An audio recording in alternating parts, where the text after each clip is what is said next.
دھن ہے، دولت ہے، پیسہ ہے، تو قرآن نے کہا یہ سب عارضی ہے۔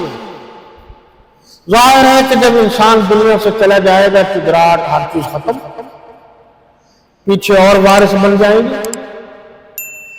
یہ ایک میں نے لفظ پڑھا تھا وَالْعَرْضُ لِلَّهِ، قرآن میں ہے کہ زمین اللہ کی، تو سمجھ میں نہیں آتا بھی فلاں کی زمین ہے، ہم نے فلاں سے خریدی، فلاں نے فلاں سے خریدی، فلاں نے فلاں سے خریدی، لیکن آپ پیچھے جاتے گئے جاتے گئے جاتے گئے یہاں تک کہ حضرت آدم علیہ السلام سے پہلے تک پہنچ جائیں تو آپ کو پتہ چلے گا اس وقت زمین کا مالک کوئی نہیں تھا، خالق بھی اللہ تھا ہے، مالک بھی اللہ تھا ہے۔ اور اگلی بات یہ ہے کہ جب قیامت قریب آئے گی تو اذا زلزلت الارض زلزالها واخرجت الارض اثقالها، اس وقت یہ عالم ہوگا کہ یہ زمین کاٹن کی طرح، کپاس کی طرح ہوگی، جس طرح کپاس اڑتی ہے زمین اڑتی رہے گی۔ تو لہٰذا زمین بھی عارضی چیز ہے اور انسان بھی عارضی ہے، تو اس لیے انسان کو عارضی چیز پر فخر نہیں کرنا چاہیے۔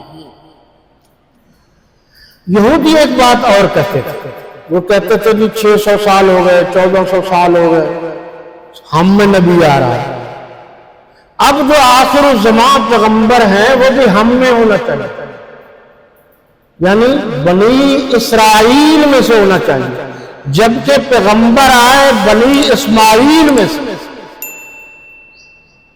وہ بنی اسرائیل تھا، یہ بنی اسماعیل تھا۔ تو اللہ تعالیٰ نے فرمایا یہ میری مرضی ہے کہ جس قبیلے سے نبی بناؤں، ہر بات آپ کی ماننے کا تو اللہ پابند نہیں ہے۔ تو یہ غلط فہمی ہے۔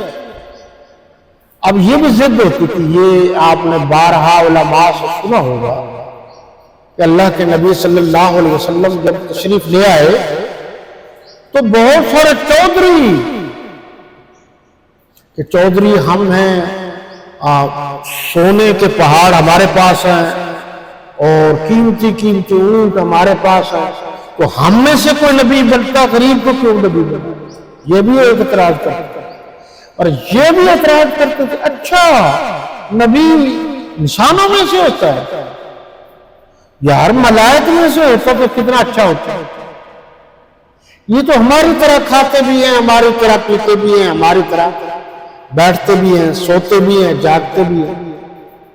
جبکہ اللہ نے انسانوں میں سے نبی اس لیے بھیجا تاکہ لَقَدْ كَانَ لَكُمْ فِي رَسُولِ اللَّهِ أُسْوَةٌ حَسَنَةٌ، کامل نمونہ اور ماڈل بنا کر اللہ نے نبیوں کو بھیجا تاکہ اس کو دیکھ کر آپ اپنی زندگی گزاریں۔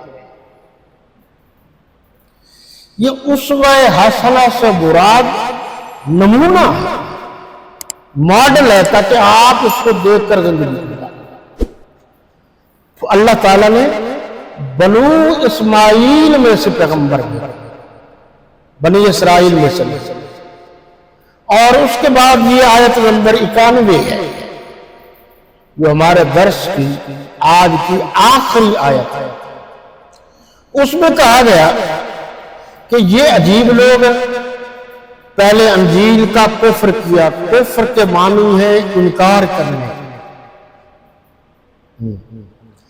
پھر انہوں نے حضرت مسیح علیہ السلام کا انکار کیا، پھر انہوں نے حضور کا انکار کیا، پھر انہوں نے قرآن کا انکار کیا، یعنی یہ اپنی مرضی سے کبھی کسی چیز کا اقرار کرتے ہیں اور کبھی انکار کرتے ہیں، اور اللہ کو یہ بات پسند نہیں ہے۔